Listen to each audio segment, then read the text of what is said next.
कोई भी टेक्नोलॉजी अगर हम कंसिडर करेंगे तो हर टेक्नोलॉजी में जो है हमारे पास कुछ रिपोर्टिंग, कुछ एनालिसिस, कुछ प्रोग्रामिंग, ये सारी चीजें आती हैं। अगर मैं आपको एक छोटी सी एग्जांपल देता हूं, अगर हमें कोई एनालिसिस करना है, इसका मतलब हमारे पास कुछ डेटा होना चाहिए उसको एनालाइज करने के लिए। अगर डेटा ही नहीं है तो एनालाइजेशन की बात ही नहीं है। तो उसी तरह जब हम कोई एनालाइजेशन करते हैं तो पहले डेटा को फेच करते हैं, डेटा को जब लोड करते हैं, लोड करने के बाद उसको एनालाइज करते हैं, तो इतने सारे स्टेप्स इसमें इन्वॉल्व होते हैं।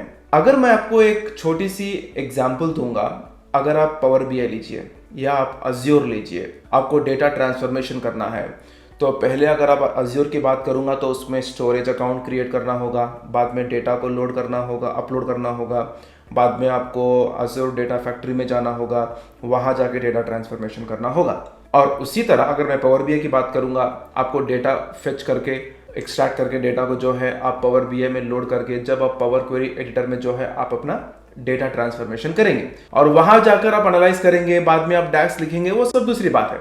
और उसी तरह अगर मैं स्नोफ्लेक की बात करूंगा, स्नोफ्लेक में अगर हमें डेटा एनालिसिस कुछ करना है तो हमें डेटा होना जरूरी है। अब हम डेटा कहां से लाएंगे, हम अगर अज्योर से लाएंगे या जीसीपी से लाएंगे या एडब्ल्यूएस से लाएंगे, वो सेकेंडरी बात है। तो अगर हमें ऑटोमेटिकली डेटा को लोड होके अपने बकेट में, बाद में उसको अगर हमें अपने स्नोफ्लेक के डेटाबेस में लाना है या उस पर टेबल पे लाना है, तो हमें कौन सी पर्टिकुलर टर्मिनोलॉजी का इस्तेमाल करेंगे, वो है Snowpipe. Hi, I am Asif Hussain from know how academy. आज की इस वीडियो में हम सीखेंगे स्नोपाइप क्या है, स्नोपाइप किस तरह वर्क होता है और स्नोपाइप को किस तरह हम सेटअप कर सकते हैं। अगर आप इस वीडियो को अंत तक देखेंगे तो आपको स्नोपाइप के बारे में क्रिएशन हो या उसको किस तरह सेटअप करना हो, वो किस तरह काम करता है, ये सारी चीजें आपको सीखने को मिलेंगी। तो अंत तक जरूर देखिए। जब मैं स्नोपाइप की बात करता हूं तो स्नोपाइप जो है ये ऑटोमेटिकली जो डेटा जब लोड होता है, कहां पे लोड होता है, अगर मैं AWS में हम जब अपना स्टोरेज क्रिएट करते हैं, अगर मैं आपको बात करूंगा S3 बकेट, AWS में S3 बकेट होता है, अज्योर में ब्लॉब स्टोरेज होता है।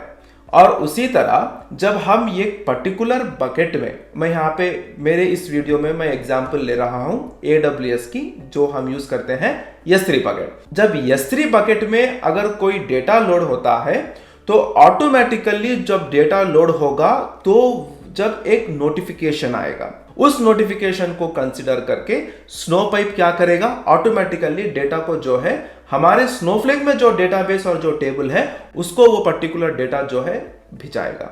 तो ये ऑटोमेटिक फीचर है। अगर आपको एक छोटी सी एग्जांपल मैं दूंगा, फॉर एग्जांपल आप कंसिडर करिए कि एक कॉर्पोरेट इवेंट हमने कंडक्ट किया। उस कॉर्पोरेट इवेंट में हमने इस तरह के हमें इंफ्रास्ट्रक्चर हो गया, हॉस्पिटैलिटी हो गया, या आपको स्टाफ के डिटेल्स हो गया, या लॉगिन डिटेल्स हो गया, कितने लोग आए, कस्टमर डिटेल्स हो गया, तो अटेंडीज का डिटेल्स, तो चेयर्स के डिटेल्स, तो इतने बहुत सारे डिटेल्स अगर आप पर्टिकुलर डेटा में है, उस डेटा को हम इमीडिएटली एनालाइज करना है। तो सूटेबल एप्लीकेशन अगर मैं स्नोपाइप की बात करूंगा तो इमीडिएट डेटा एनालिसिस के लिए स्नोपाइप का उपयोग करते हैं। अगर आप यहां पे देखेंगे, ये जो है आपको वर्चुअल वेयरहाउस यूज करने की जरूरत नहीं है। वर्चुअल वेयरहाउस के बगैर ये कंप्यूट वेयरहाउस से भी जो है वर्क होता है। तो अगर आप इसकी बारे में और डिटेयली जानना चाहते हैं तो एक छोटी सी एग्जांपल मैं एक और चीज देता हूं। आपके पास एक जो S3 बकेट है जहां आप अपने स्टोरेज फाइल्स रखते हैं, तो AWS में क्या करते हैं, जब हम S3 बकेट क्रिएट करते हैं तो बकेट का नाम हम मेंशन करते हैं। बकेट में ओपन करने के बाद जब उसमें जाके हम लोग जो अपलोड करेंगे फाइल्स को, तो वो फाइल्स जो है हम हमारे स्टेज क्रिएट करके, हम फाइल फॉर्मेट ऑब्जेक्ट क्रिएट करके, जब हम अपने स्नोफ्लेक में जो है इसको कनेक्शन बनाते हैं S3 बकेट से और अपने स्नोफ्लेक से, जब हम एक कनेक्शन बनाते हैं तो जब हमारे पास यहाँ S3 बकेट में डेटा होता है उसे हमें कॉपी कमांड का इस्तेमाल करके हम अपने डेटा को यहाँ पे लोड करेंगे। तो मैं यहाँ ये बोलना चाहता हूँ, इन दोनों के बीच में S3 बकेट और हमारे स्नोफ्लेक का डेटाबेस, इन दोनों के बीच में आएगा हमारा स्नोपाइप। स्नो पाइप सर्विस क्या करेगा? स्नो पाइप सर्विस ऑटोमेटिकली जब एक पर्टिकुलर डेटा S3 बकेट में लोड होगा, स्नो पाइप को एक नोटिफिकेशन आएगा कि हेलो सर, आपके पास एक फाइल आया है। तो वो फाइल क्या करेगा? ऑटोमेटिकली ये जाके जो है अपने पर्टिकुलर डेटाबेस में इसको सेंड करेगा, इसको कॉपी करेगा। यहां पे मैनुअली आपको कॉपी करने की जरूरत नहीं पड़ती है। ये इसका बिगेस्ट एडवांटेज है। इसकी वर्किंग प्रिंसिपल अगर आप यहां पे देखेंगे, मैंने जिस तरह यहां पे बोला है कि ये जो है एक्सटर्नल S3 बकेट है जो हम इस्तेमाल कर रहे हैं। आप अगर यहां पे देखेंगे, पहले हमारे पास हो गया एक एक्सटर्नल S3 बकेट। ये जो एक्सटर्नल S3 बकेट, जो हमारा एक्सटर्नल स्टेज हम जब क्रिएट करेंगे हमारे स्नोफ्लेक में, जो ये S3 बकेट है AWS से, जब हम इस पर्टिकुलर AWS के S3 बकेट में कुछ भी फाइल्स हम अपलोड करेंगे, चाहे वो CSV फाइल हो, चाहे वो एक्सेल फाइल हो, कुछ भी प्रकार का फाइल हो, जब हम अपलोड करेंगे तो एक S3 नोटिफिकेशन आएगा। जो ये S3 नोटिफिकेशन है, ये हमारे डेटाबेस जो स्नोफ्लेक में हमने क्रिएट किया, इसको डायरेक्टली अगर हमें इसे ऑटोमेटिकली अगर भिजाना है तो बीच में हम इस्तेमाल करेंगे स्नो पाइप। तो स्नो पाइप क्या करेगा?